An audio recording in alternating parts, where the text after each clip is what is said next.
Even if you try to bother us, it won't hurt you much since it's your money. Useless poor people with low backgrounds. Sighed as I did the final check. You're closing your account, right? Please go ahead, they said in a mocking tone. Their eyes were filled with disdain, making me feel disgusted as they stared at us.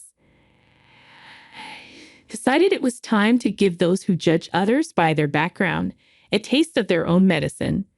With that thought, I smiled. My name is Tiffany, a 29-year-old office worker. I live a peaceful life with my mom while working. My dad passed away from an illness when I was young. His chronic illness had worsened early. My dad, who was involved in various businesses, was always busy with work, leaving early and coming back late. Even so, he treasured his family time, and I have fond memories of playing with him on his days off. Mom and I were initially shocked by Dad's death, but Mom, not wanting me to feel lonely, cherished our time together. Fortunately, when Dad fell ill, he made sure with the former CEO to secure enough funds for our livelihood. Thanks to that, I was able to go to college, and both Dad's and Mom's parents were very supportive, especially my paternal grandparents, who lived nearby, took great care of me when Mom was at work. We still go back to both sets of grandparents for holidays like Christmas and spend time together. I am who I am today thanks to the support of many people. To give back, I went to a national university and got a job at a major company. I thought about working at the bank my dad was supposed to inherit, but I chose a career I loved, as you're always told to do what you love. I've already handed the bank over, so don't worry about it. Thanks to a happy home and the freedom to enjoy hobbies. I had no interest in romance. But now, at a mature age, many of my friends are married with kids, which led me to think about marriage. That's when a certain encounter happened. I never imagined this meeting would lead to a major incident. Hey, Tiffany, aren't you interested in love? Huh. That was the starting point. A question from a colleague at work. We've been close since our rookie days. You know, I have an acquaintance who's struggling to find a match. He's well-educated and handsome. You're highly educated too, Tiffany. Maybe you'd like to meet him. Really? I've always thought it's a waste for someone as high-spec as you, Tiffany, said a few people in the office. She has a wide network and always shares various stories. She's living with her boyfriend she met at a party and seems very happy. She's quite concerned about my lack of romantic involvement. I had even consulted her about marriage, leading to this arrangement. A few days later, I agreed to meet a man named Yosef. The rendezvous was at a cafe. As I waited nervously, a man approached me. Tiffany? Ah, yes. Nice to meet you. You're Yosef, right? Yes. Thank you for today. Yosef's expression was blank as he looked me over. It felt like he was sizing me up, and I was a bit taken aback. Then taking a seat opposite me, he quickly started the conversation. What do you do for work? I work in sales at a company. I've always enjoyed interacting with people and sharing my opinions, which is why I chose sales. I find it fulfilling, and I love the moments when customers are happy with their purchases. What's the name of your company? I told him the name of my company. Upon hearing it, Yosef paused for a moment, then smiled. It wasn't a pleasant smile, more like one of satisfaction. My company is quite a large enterprise with good performance. We're well trusted by our customers. Since he asked, I decided to return the question. What do you do, Yosef? At my question, Yosef snorted with pride and began to boast. I work at Sunrise Bank as a department head. Sunrise Bank is a really big bank, you know. The work is tough, not something ordinary people can handle. But since my dad is the CEO and I'm the successor, it's different for me. I felt a stir in my chest at Yosef's words. I was expecting a normal response, but Yosef's aggressively toned words made me feel uncomfortable. Indeed, Sunrise Bank is a major bank. I knew about Sunrise Bank due to a certain incident, but I was surprised to learn that Yosef worked there as a department head. Wow, that's impressive. Sunrise Bank is a big place, isn't it? I flattered Yosef on purpose. I saw no need to be rude, and though I thought this would probably be our last meeting, I figured it was better to be nice. Pleased with my flattery, Yosef continued to boast about himself. Honestly, talking to him was painful. He did listen to me occasionally, but always turned the conversation back to himself, even making outrageous comments about his lack of romantic prospects. I'm quite popular, but it's always people who don't match my family background or education level that come to me. I thought the problem might be his attitude, but I had already decided not to meet him again after informing my friend. As time passed, he, still looking satisfied, made a suggestion. I'd really like to meet your parents. Huh, but we just met today. That's exactly why. Parents' excellence is important, especially if we're going to date, right? Inside, I screamed, I have no intention of dating you. But he seemed oblivious to my discomfort and kept pushing forward. When are your parents and you available? I'll have to discuss it with my mom. And what about your dad? As Yosef pressed on, I felt a growing sense of disgust, but couldn't find the strength to cut him off. My dad passed away when I was young. At my words, Yosef narrowed his eyes, suddenly waiting for him to speak. I see, he said, and fell silent, pondering. Well, send me a date that works for you later. I'll adjust my schedule. No. Thank you. Should we leave then? Before I could finish, Yosef stood up. It felt like talking to someone from a different world. Despite my reluctance, I had given him my contact information and even discussed meeting our parents. His disdainful look upon hearing about my father's absence bothered me. In the end, we agreed to meet again with our parents. When I explained this to Mom, she smiled wryly. Maybe you were just nervous because you haven't dated before. Maybe, but the way he spoke was weird. Well, his parents will be there, right? Just say no if it doesn't feel right. I'll be there too. Thanks, Mom. Sorry for dragging you into this.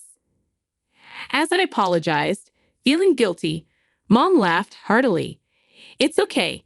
No need for you to feel bad. Besides, I'm curious about Sunrise Bank, so let's see how it goes. So, Yosef and I arranged a family meeting at that time. I had no idea Yosef had planned the meeting for such a shocking purpose. On the date of the meeting, we arrived at the fancy restaurant Yosef had chosen. It was a big place. Inside, our table was ready, but Yosef hadn't arrived yet. We waited, and shortly after the scheduled time, Yosef and his family arrived. Sorry we're late. The traffic was terrible. Nice to meet you, and thank you for today. Yosef's family took their seats unapologetically. Irritated but not wanting to start a fight, I initiated the family meeting. After some time, Yosef's mom, Morgan, with a sly smile, spoke up. So, where is your father? Is he coming later? Huh. I looked at Yosef, but he just smirked dismissively and said nothing. I had already told him my dad was deceased. Morgan acted as if she didn't know, despite having agreed to meet our families. Mom quickly responded in my stead. My husband passed away from illness when Tiffany was young, so today I'm here as her mother. Mom responded with a calm smile. In contrast, Morgan raised her voice in an exaggerated manner. Oh my, Tiffany is from a single-parent family. I was taken aback by her words. Even after saying my father passed away from illness, her tone clearly carried malice. Being from a single-parent family, life must be quite hard, huh? But she graduated from a public university. That's commendable, right? Really. But still, being from a single-parent family, wouldn't dating her be complicated? Yosef's family's conversation left Mom and me utterly dumbfounded. Despite being present, they spoke so disrespectfully, mocking us as if being from a single-parent family was something bad. Such words aren't suitable for a first meeting. Angered, I retorted it in a low voice. Excuse me, but after Dad passed away, Mom raised me with great care. I owe my current life to her. Isn't it rude to speak about someone like that when you've just met? However, Morgan bursts out laughing at my words. Rude? Isn't it more absurd for the daughter of a single parent to think about marrying into a high-class family? I'm not really into strong-willed women. This is pointless. There's no getting through to them. Thinking this, I just stared at them in disbelief. I had high hopes since she works at a major company. Well, you'll eventually carry on Sunrise Bank, so maybe she's not quite at your level. As they hurled more insults, I felt no need to listen anymore. Trembling with anger, Mom glared at them. Did you invite us here today just to look down on us? I've heard from Tiffany about the other day. You're enjoying berating us for being a single-parent family, aren't you? It was the first time I heard her speak so sternly. Please stop with the accusations. It was just a little teasing, right? No one feels good being mocked, and all your remarks are condescending. We have no intention of listening to this any further. Yosef's family looked displeased at Mom's clear statement. Presumptuous for commoners. Commoners, huh? Indeed, that may be the case. But this has made up my mind. Yosef's family looked briefly surprised at Mom's words, then burst into laughter. They seemed to be thinking, what can you possibly do?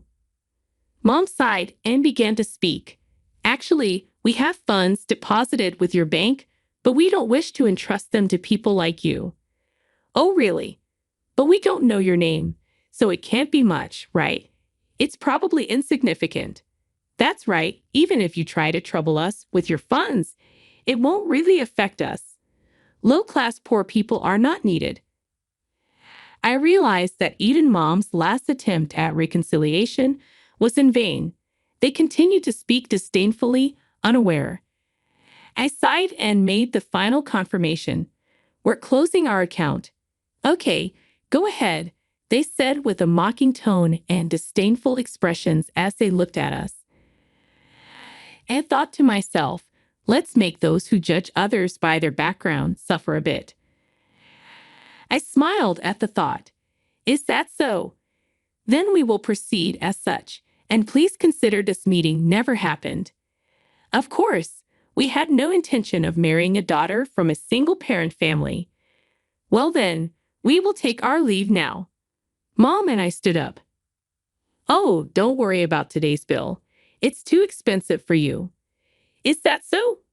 Well then, I said. With that, our family meeting ended. Later, I made a phone call. Weeks later, my mobile phone was flooded with calls from Yosef. Of course, I had anticipated this and had no intention of answering. It was their own responsibility. I immediately blocked the number. A few days later, I received a call from Grandpa Kyle. Summoned by Kyle, Mom and I headed to Sunrise Bank. In the meeting room, Yosef's family, looking pale, was present. As soon as they saw us, Morgan stood up and rushed over to bow deeply. I didn't respond to Morgan's apology. Instead, I just smiled and asked, "What exactly are you apologizing for?" Morgan bit her lip, trembling with anger and frustration. There were too many things they should apologize for, which probably made her feel overwhelmed. This whole situation started because I said we would close our account. Our account wasn't particularly large, and closing it wouldn't have caused much damage. But Kyle's case was different. Kyle managed the inheritance my dad left at Sunrise Bank for our benefit. He also had his own account there. If all accounts, including Kyle's and my dad's inheritance, were closed, it would total about $7 million. Their disrespect caused this decision, and importantly, Kyle is the former CEO of the bank. Dad was supposed to take over the bank but passed away young, So the position went to Scott. I didn't know Tiffany was related to the former CEO, Scott, looking anxious, pleaded as if making an excuse. But that's no excuse. Even if they didn't know, their prejudice against our family is their own fault. You mean if we were relatives, you would have treated us differently? Hey, don't talk to Dad like that. It's your fault for not telling us from the start that your grandpa was the former CEO. I don't have any obligation to tell a stranger like you that. Besides, you were the one who started it and made fun of us. Remember? Yosef, unable to retort to my words, narrowed his eyes in frustration. You insulted me knowing I was from a single-parent family. When I said I would transfer the bank to insecurity, you told us to go ahead. We just did as we were told. But it's just that. It may be just that for you. But have you ever thought about the feelings of someone whose family has been insulted? Silence fell. Morgan was trembling and looking hopeless, and Scott was hanging his head. But Yosef still seemed unconvinced, his face full of dissatisfaction. Getting all high and mighty just because people talk to you. At that moment, the door to the conference room opened, and Kyle appeared. Seeing Kyle's stern face, Scott and Morgan turned even paler, frozen in place.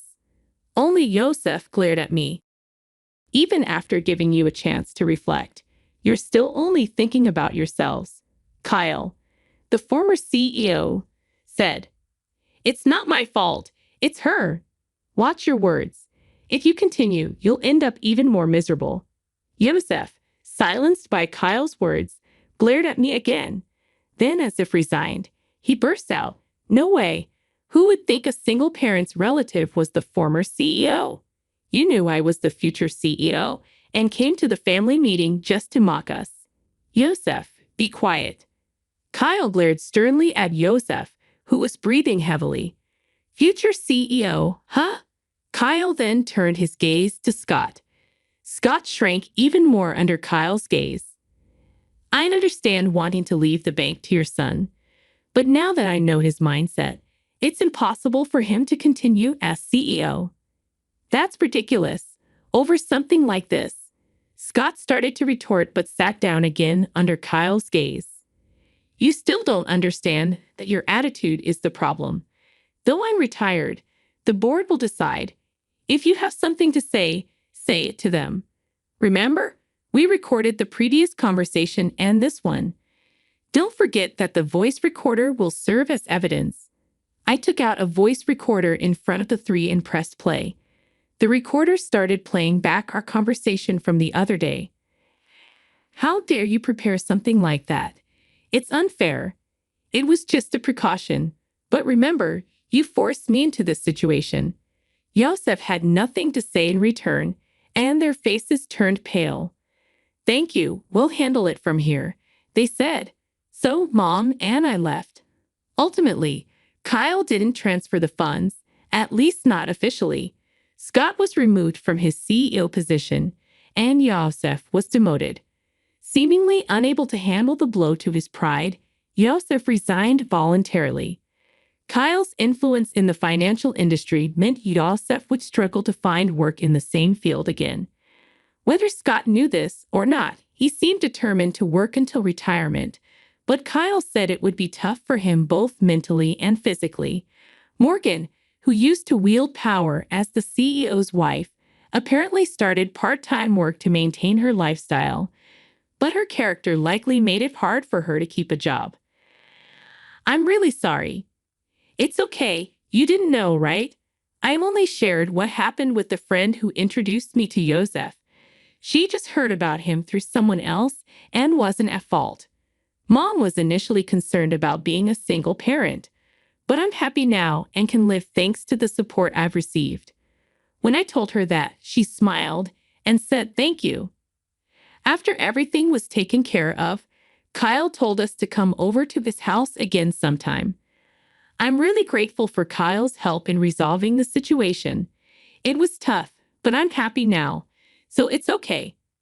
I have some good news for you. Really? It's not about dating again, is it? It's a friend of my boyfriend this time. He's definitely a good guy. I'm not interested in dating right now, but I'm satisfied with my current life. I want to keep cherishing those who support me, and maybe someday I'll meet someone I really click with.